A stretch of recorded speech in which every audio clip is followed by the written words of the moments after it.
5 years ago, in 2018, I was teaching churches to focus on a simple 3-word phrase to help them on social media. Stop the scroll. Now, to be clear, stop the scroll as a target is just as important as it's ever been, but how it gets expressed on social media has changed dramatically. Churches just haven't caught up yet, so let's fix that. You see, in 2018, it was all about visual variety on social media. Try to remember this time with me. Instagram had just axed the chronological algorithm, video was still being used sparingly on most social apps, and in this era of social media, we were mostly locked into a single content format, stills. Importantly, it wasn't just the content format we were locked into, but also the aspect ratio. 1:1 or 4:5 were the predominant content containers that we were working with, and that's key. So log that away, we'll come back to it. What we also didn't really know at that time, in 2018, is that we were very close to the first era of social media coming to an end. The social graph era, the first and only era of social media that you and I and the rest of the world had ever known up until very recently. I like to put the start date of this era on September 5th, 2006, the day Facebook opened for public registration to anyone with an email address and rolled out the newsfeed. And this is what the social graph era was marked by. The organic content that you saw on your feeds was generated by the friend and family connections that you had on the platforms, your social graph.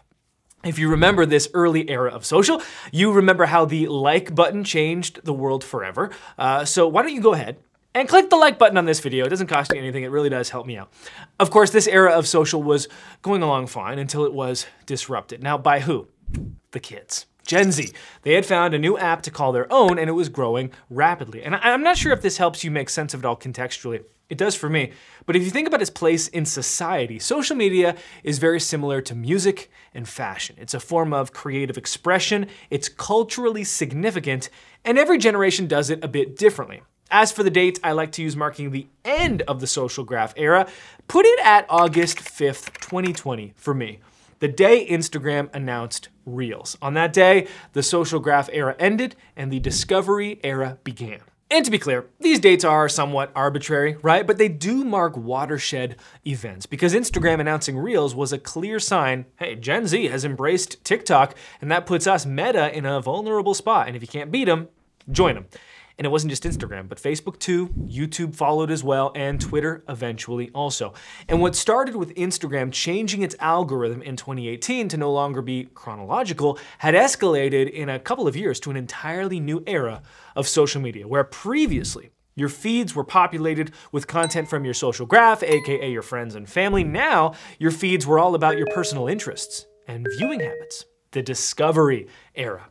And it wasn't just the algorithms that had changed either. Getting back to what I told you to file away earlier in the video, the content containers were new. Instead of 1:1 and 4:5 aspect ratios, content was now fully vertical, 9:16, taking up our entire screens, which brings us back to the problem at hand. Churches designing and publishing content in 2023 for an era that ended years ago. Now, if this was just a stylistic preference, hey, no sweat, but these designs I'm about to show you will affect the performance of your posts. And the best way to show you what I'm talking about is to show you two posts side by side. And this is not meant to be shade at any creator. So to that end, I'm gonna use one of the biggest churches in the world here in Life Church as our example. On the left side, we've got a design for the social graph era. On the right side, we've got a design for the discovery era. Let's break it down. And we'll use Instagram specifically here, but when IG first began integrating Reels and video onto their platform, they didn't want it to be too disruptive to the look of the feed and what you and I were used to. And so the video's preview was often in a 1:1 or 4:5 aspect ratio. So when we designed our video posts, what we would so often do is put our preacher on the canvas in a container so that when the full 9:16 video was cropped into a square and shown in the feed as a preview, nothing got cut off. Smart. There's a practical reason for doing this as well, because our sermons are not recorded in vertical aspect ratios, and so if we put a horizontal video shrunk down on a vertical canvas, it means that we don't have to do any cropping, and it gives us greater flexibility in the design and composition of the post. Here's the problem though. In 2023, Instagram and Facebook no longer preview videos on the feed in square or 4:5 containers. The in-feed previews are much closer to full vertical for most of us. Moreover, if you're on TikTok, YouTube or the Reels specific feed of Instagram, each post is already being shown to you full screen. Now, you might say that the Instagram grid still shows 1x1 square previews as the covers, and that's true, but for that, you should just be uploading a custom cover anyway, which means the only real reason we're creating posts that look like this is because the designs are cool.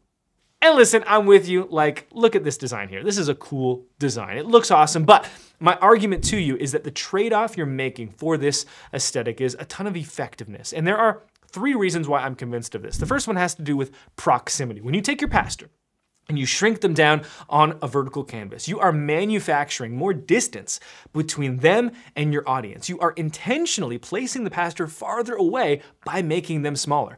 This would never be considered best practice in live streaming or iMag. You know, think about the biggest auditoriums or churches that you've been in when someone is speaking on stage. What are the cameras doing? They're tight on the speaker, maybe waist up, and the iMags are projecting on massive screens so that no matter where you are in the room, you'll feel close in proximity to the preacher. Why?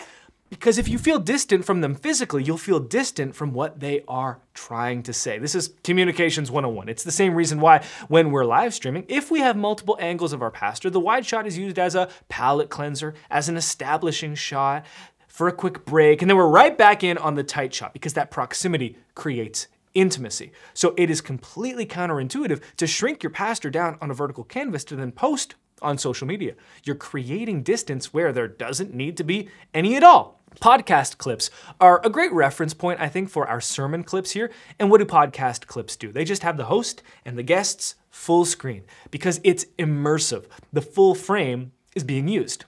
The result, and this is my second reason for ditching the elaborate graphics and designs, it feels more human because it's less polished. And if you're looking for a pastor to emulate here, check out Judah Smith's sermon clips, just a pastor preaching, full screen, simple captions. It's easy, it's effective, it's human. The third reason I'm encouraging you to embrace full screen designs is specific to churches. Think about it this way. Most of the content that you'll see on social, this video is included, it's the creator talking to a camera. Talking to you right now. And when a video is set up this way, there's a subconscious recognition on your part that what you're watching is premeditated. It may not be scripted verbatim, but it was still set up in flattering lighting. The creator, I had an idea of what I wanted to say, the kind of video that we wanted to make, which is why one of the content formats that is so effective online is any kind of video that captures something real and not staged. People asking questions on the street, reaction videos, or live events. And I don't think churches grasp just how powerful what we have is. A live event where a preacher is sharing a message to a real group of people. This fly on the wall POV is something people really enjoy. There's just one thing you can't do. You can't overproduce a clip like this or it eliminates that organic feeling altogether. You know, captions are ubiquitous online, so those are fine. And a headline at the beginning is fine because people know they're being dropped into the middle of a longer talk, and so they need context to make sense of what they're seeing. But when you start adding fancy graphics and overlays and textures, and especially when you shrink the size of the preacher on the canvas and you dress it all up, people immediately lose that feeling that like they're stepping into something real because it's so obviously been overdone in post. You're stripping away the unique advantage that you have as a church. So don't do that. It's hurting the effectiveness of these posts. Now, if your church is passionate about the elaborate designs because of the aesthetic or because of how neat your profile feed looks, hey, that's your call, right? But my angle on this is always effectiveness. Mission over method. My mission as a communicator in church is not to create the coolest designs. It's to share the good news on digital media with my local community of believers and to the ends of the earth. And if my designs are playing a part in achieving that objective, excellent. But if they're getting in the way, as beautiful as they might be, I feel that it is my responsibility to ditch them, even if it's difficult. In 2018, these design efforts served a very important purpose, but they are not stopping the scroll anymore. So what is? Well, the good news is that there is a technique that dramatically and substantively elevates your sermons so they can be more effective when posted on social media. And the best part? It's quite easy to do. And that's what the next video is dedicated to that you'll want to watch. You can click right on the screen to start it now.